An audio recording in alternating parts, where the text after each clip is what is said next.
to the 46th consecutive Springfest concert by Sounds of Stow. We're delighted that you decided to join us today. Consider this your reminder to take out any devices that might make noise and turn them off so that you don't interrupt today's program, which is being recorded both by Stow TV and by Scott Glorioso for future enjoyment. We have some thanks to give today. Thank you to Katherine Kleitz for organizing the instrumentalists today.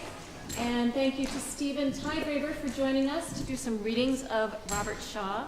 We have a beautiful program planned for you of music, both choral and instrumental. And to tell you a little bit more about it, I'm introducing Barbara Jones, our artistic director.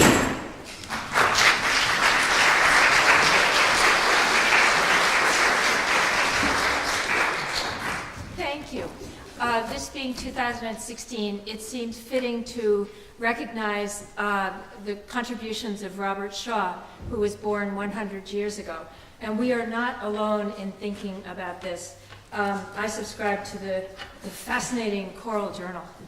And they've been having lead articles about Shaw and his legacy written by people who were influenced by him.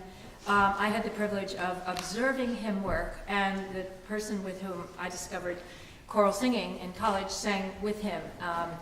And so the legacy goes from one person to another. And just yesterday, I got yet another blazing issue. And here it is, it says Robert Shaw website, the world's most influential proponent and innovator of the choral art in the 20th century. So at the website, there are recorded interviews, methods, speeches, letters, quotes, discography, and more. Robert Shaw is mainly known as a conductor and as a teacher of conductors, and to his choruses as an incredibly articulate and careful and demanding, but always humorous and human. Director who opened worlds in terms of additions, in terms of insight, and I'm going to say setting high standards, and by doing so, enabling everyone, amateur choruses as well as professionals, to do their best. He worked very closely with Alice Parker, who was here for Springfest 3 years ago. And she was a young woman in the 50s, and he gave her a chance. And she was an incredibly gifted arranger, composer in her own right. Those of you who were here will remember how she had us all singing together, even those who would never find themselves on that side of the podium. And so many of the pieces that we're doing, all of the choral works are either edited by or arranged by Shaw and Parker. Parker Shaw they're practically synonymous in terms of editions. And he also was a prolific writer. This book is nothing but excerpts from letters that he wrote to his choruses.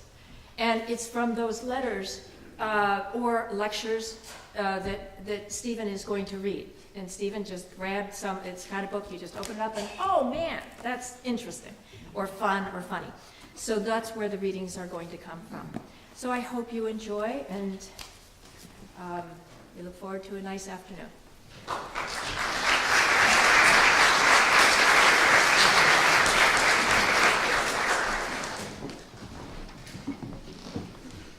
Yes, all my readings are from the Robert Shaw reader, as it were.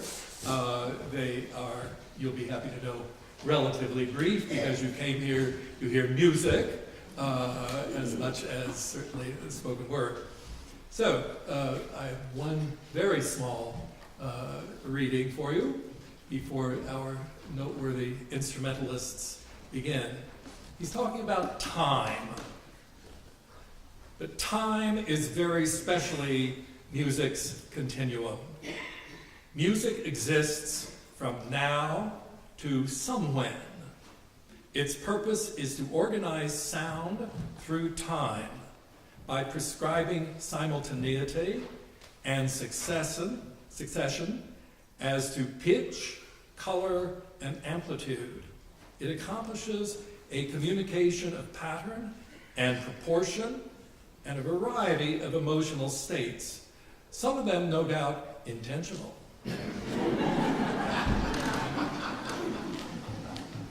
Well, I wanted to start this concert with a piece by Johann Sebastian Bach because I know that Robert Shaw was a great admirer of Bach.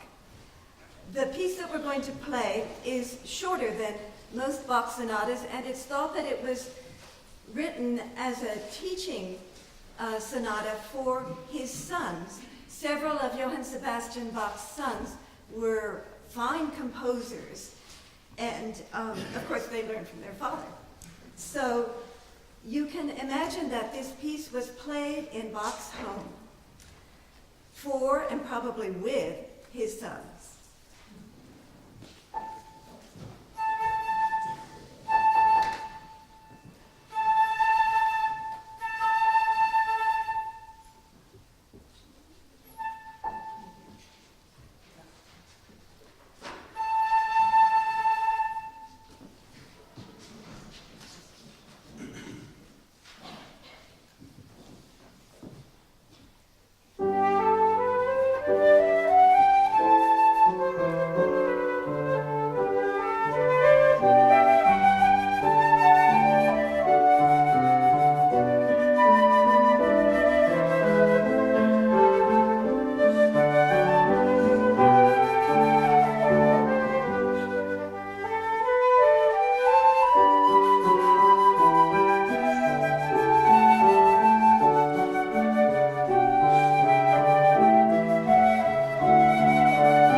performer.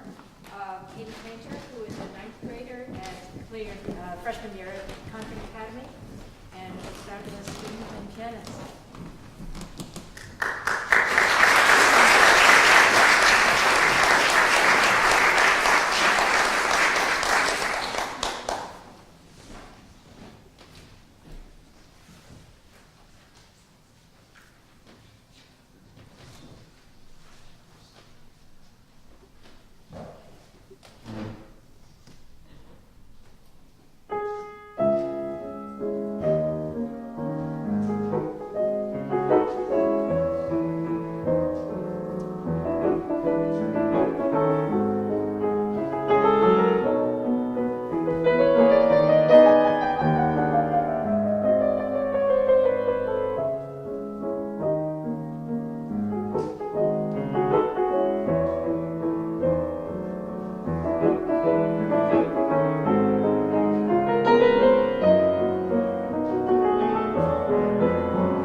Form in music is a symbol, and it symbolizes something to which we can give the name only of spirit.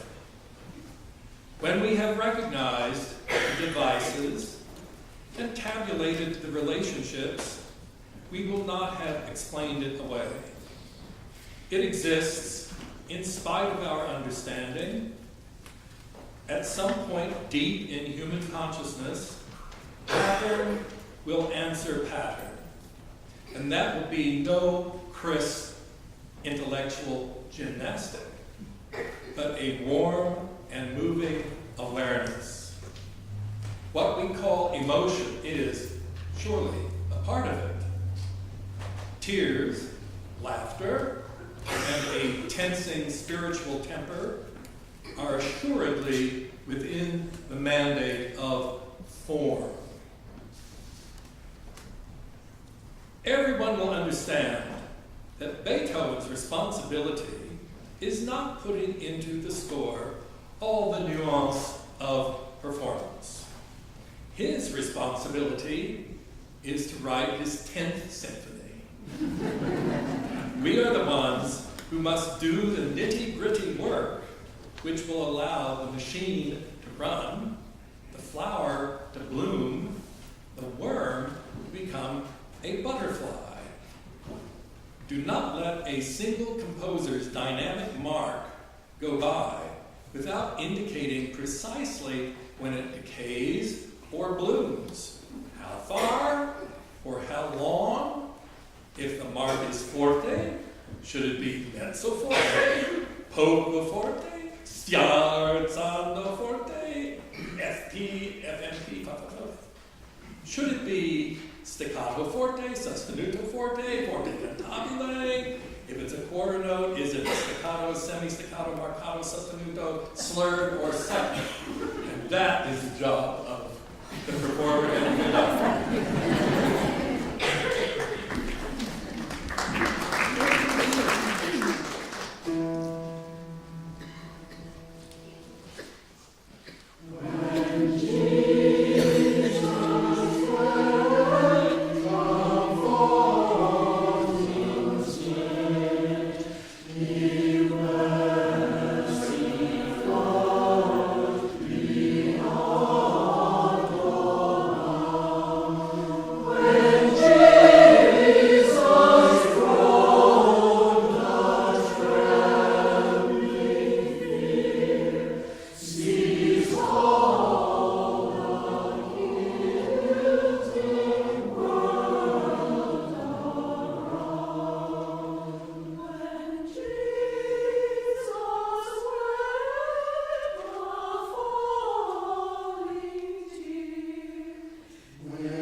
Even the most sophisticated of the pieces, Haydn's, Shaw's edition of Haydn's opening of his great oratorio creation, filled with the imitative style which you just saw, as are the rest of the pieces.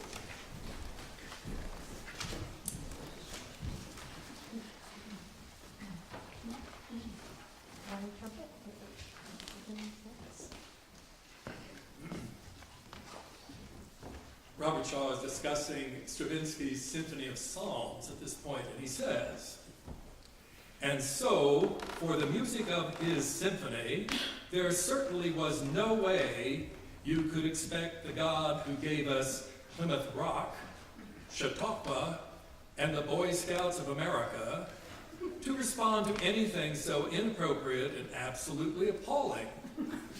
Certainly not the God of something as comforting and beautiful as softly and tenderly you know who's calling."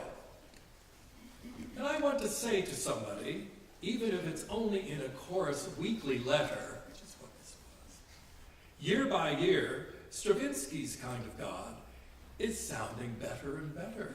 Hallelujah.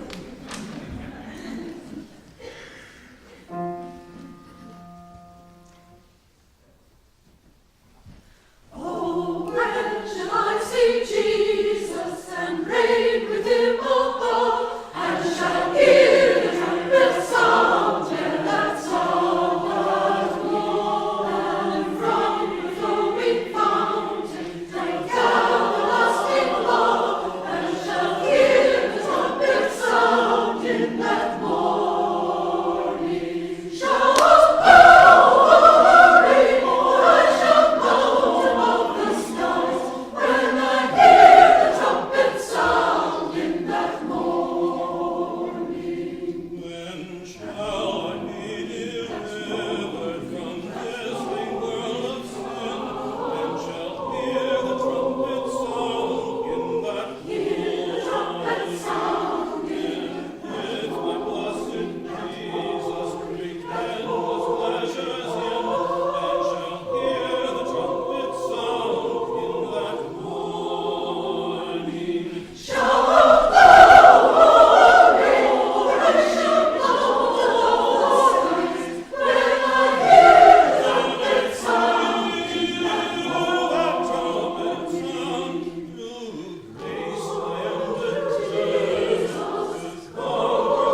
February 16th, 1987, to Mr. John Kenna of Hughes Springs, Texas.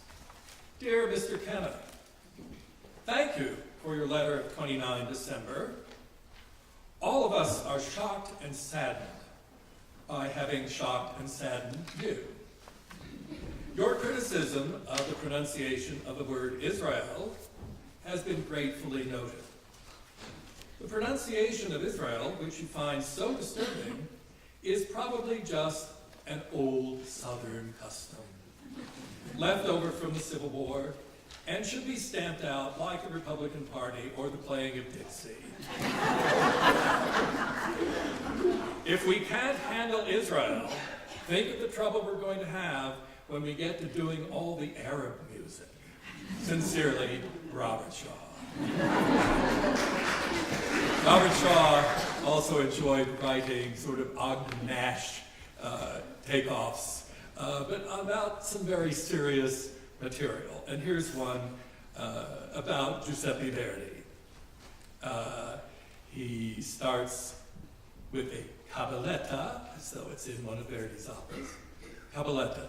Verdi kept by his desk a composing machine, the recent invention of Meanwhile Joe Green.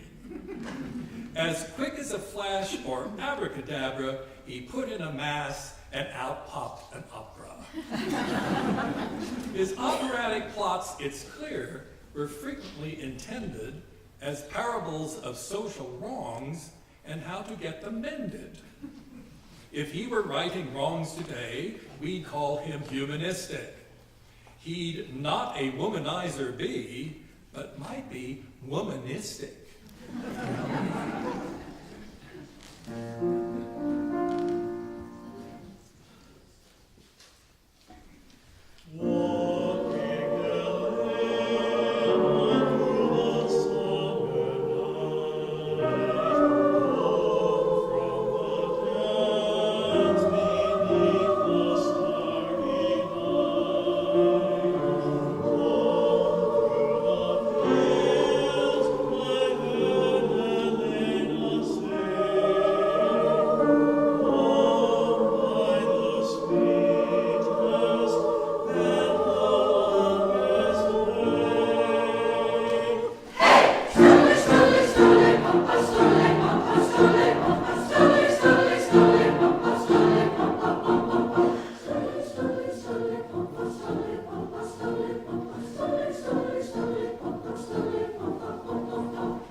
An event occurred in Atlanta in 1974 where the symphony orchestra was performing the 1812 overture. Some ammunition got out of control in the percussion section and it literally set off the fire alarm. So there was a lot of complication amidst the concert. Time magazine got wind of all this and asked Robert Shaw for a statement.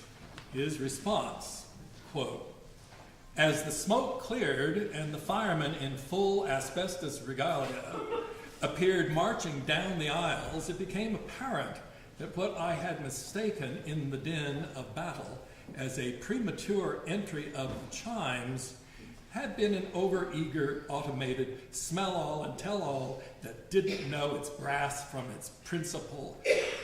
Bah.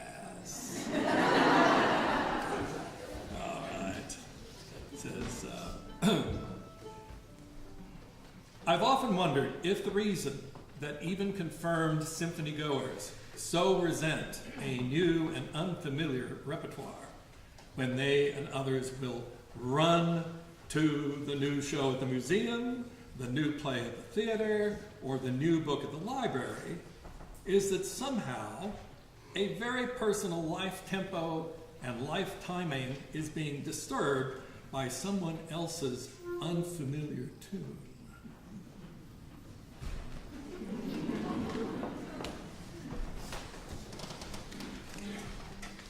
This next piece we're going to play for you is a piece by Martin New called La Revue de Cuisine. And it was first written for a dance company in 1927. And then in 1930, Martin New revised it. It had a different name. It was called The Temptation of the Saintly Pot. And he revised it to La Revue de Cuisine. He made one arrangement for orchestra and one arrangement for a sextet, like we were going to play for you today. And while we're playing, you should listen for what he's describing with the music. When in the dance, there are the dancers play a variety of cooking utensils and swagger their way through a naive episode of a kitchen life. The marriage of the pot and lid is in danger of being broken up by the suave twirling stick. The pot succumbs to his flattery. The dishcloth makes eyes at the lid, but is challenged to a duel by the broomstick. The pot, however, tires of the twirling stick and longs for lid's caresses, but lid cannot be found anywhere. Suddenly, an enormous foot appears from the wings and kicks him back onto the stage. Pot and lid kiss and make up, and flirting once again, twirling stick goes off with the dishcloth. So at the end, you know what the music is describing.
great instrumentalists.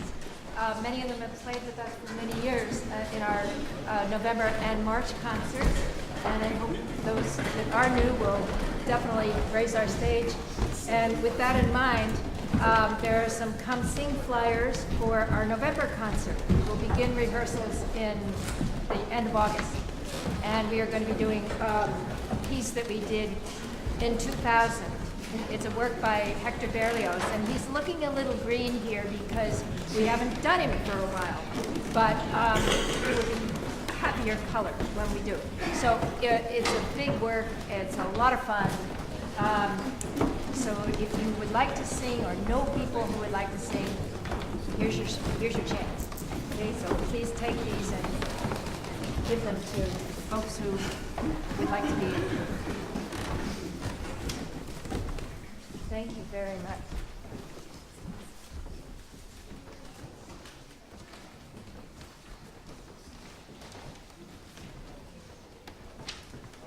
That's a difficult act to follow.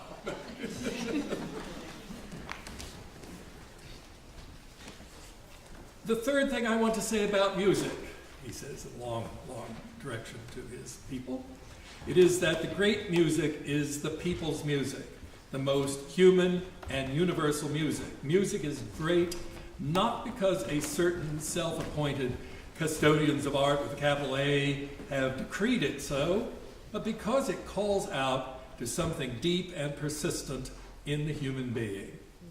Music is great because it carries something so native and true to the human spirit that not even sophisticated intellectuality can deny or destroy its miracle. Popular music is not people's music. The people think so little of it that they tire of it in 6 to 16 weeks. They demand a new tune to dance to trade small talk above, to make what some call love by.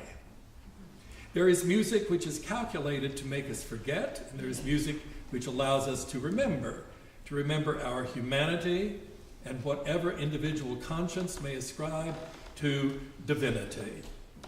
It is not primarily a matter of raising the standards of musical taste.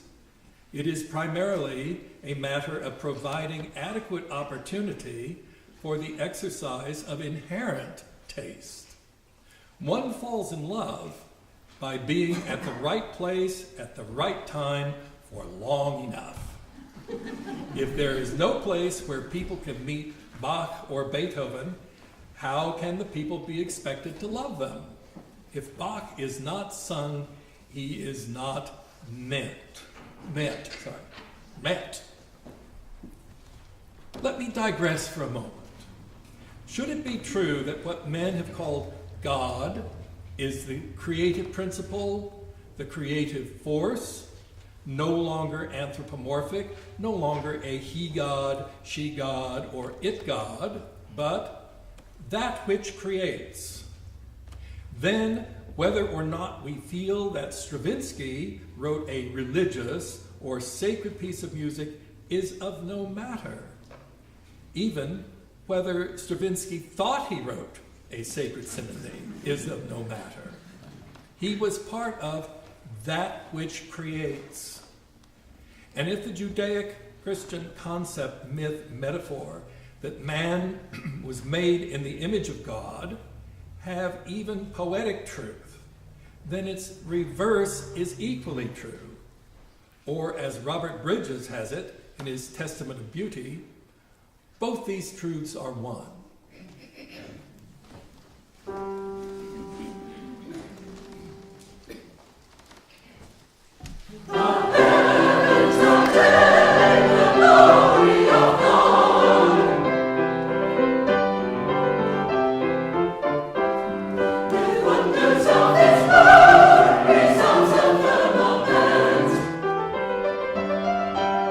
With wonders of this birth, great songs of the moment.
January 13th, 1983.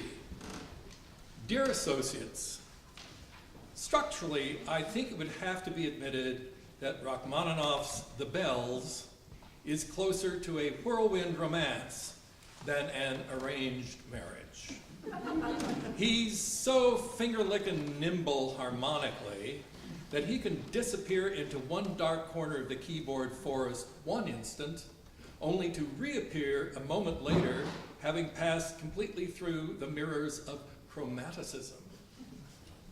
It's a musical kaleidoscope of sonorities, colors, haste, weights, rovings, and Russian soul-logisms related to its national counterpart, Stravinsky's Psalms, much as odd is to even and Cain to Abel. What a paroxysm of incompatibility to wed them for 3 wild nights in February to Mozart's heavenly-bodied Sinfonia Concertante. Such match missing surely should have been saved for the Day of the Fool next April, or the Year of the Leap, a 12-month hence.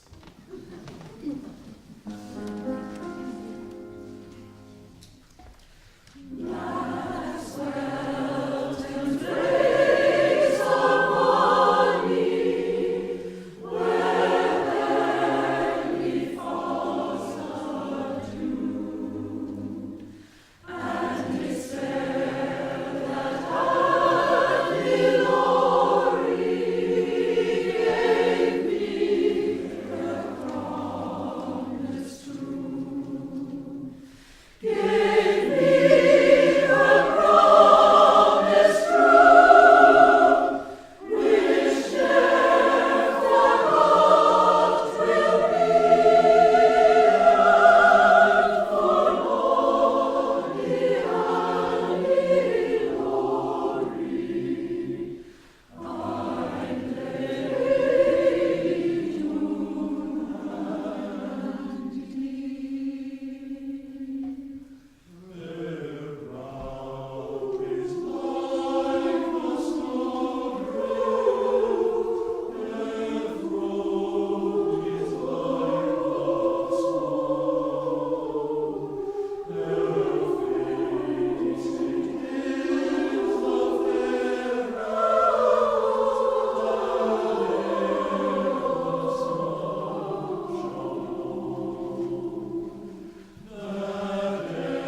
Mozart's Mass in C minor.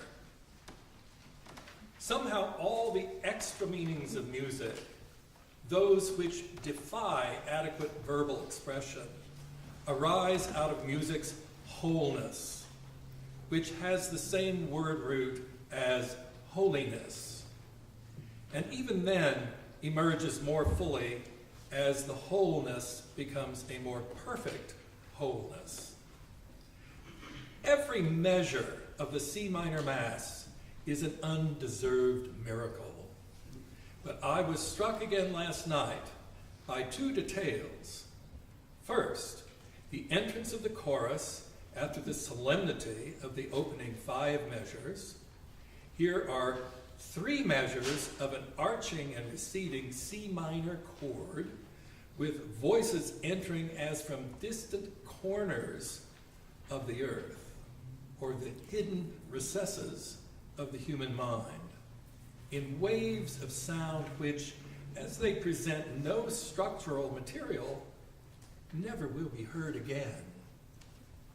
Overlapping waves of longing and urgency, which are actually interruptive, before the substance, architecture of the piece can really be presented. What an extraordinary prominence to grant to the basic universal human cry. Help! Won't somebody help?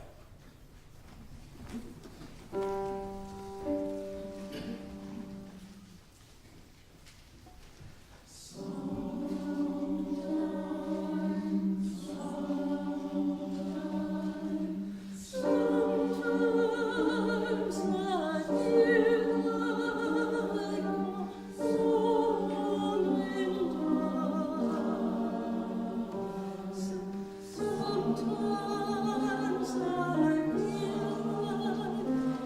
like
Western civilization, along with its fine arts, was dominated, sponsored, and protected by Christianity, it is not surprising that our classical vocal music, music with text, should share that heritage, or that should share an historic stylistic similarity to the non-textually religious music of its period. If Bach's Christ lay in the bonds of death, Christ lag in Todesbanden, if Bach's work is sacred music, what are we to make of the daring, soloistic self-exposures of Mozart's Exultate Jubilate, or the New Orleans by way of Hollywood ravishments of Poulenc's Gloria, or for that matter, a Sincerely Yours Come to Jesus cantata by Dave Brubeck, or a How Great Thou Art invitation hymn by George Beverly Shea. What makes sacred music sacred? Do any of the above belong on the annual subscription repertoire of a symphony orchestra in today's world? For that matter, do any of them belong in a service of Christian worship? Well, chew on that a while. There's lots more.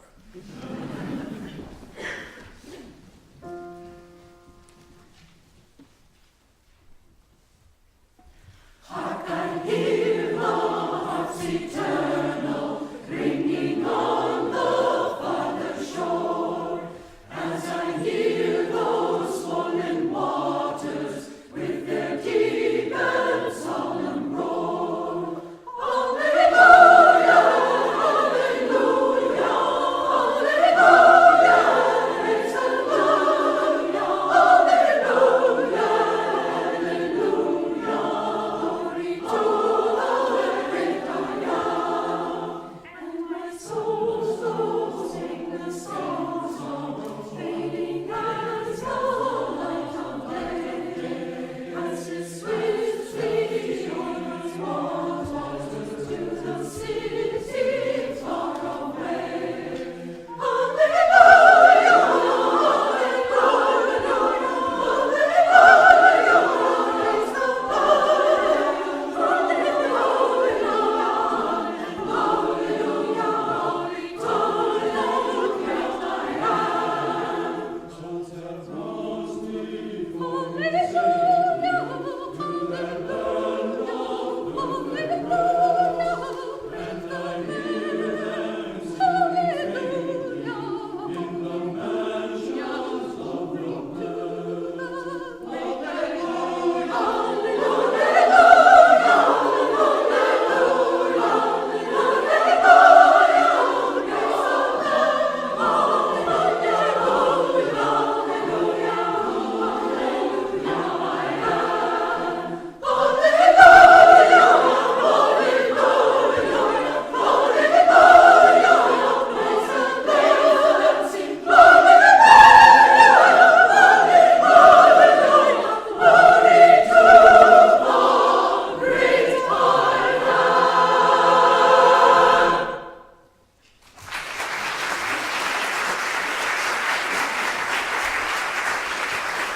All right, now you're going to have to step up to the plate on this one, because it starts in Latin.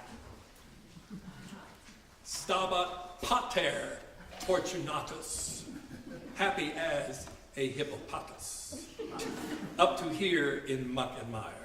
Hearing sounds beyond believing, angel voices hallow-weaving, Kel Orchestra, what a choir!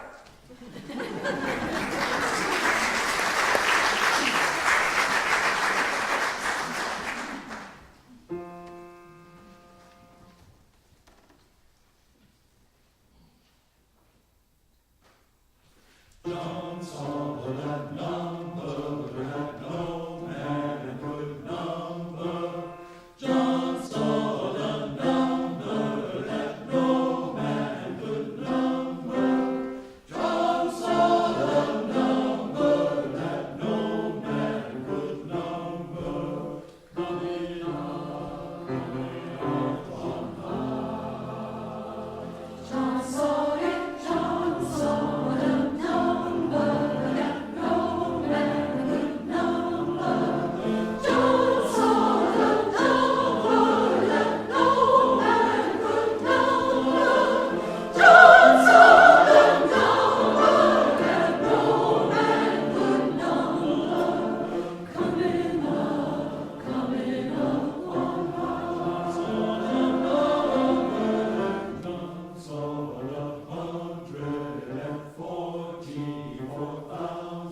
Copies of all the readings are available back in the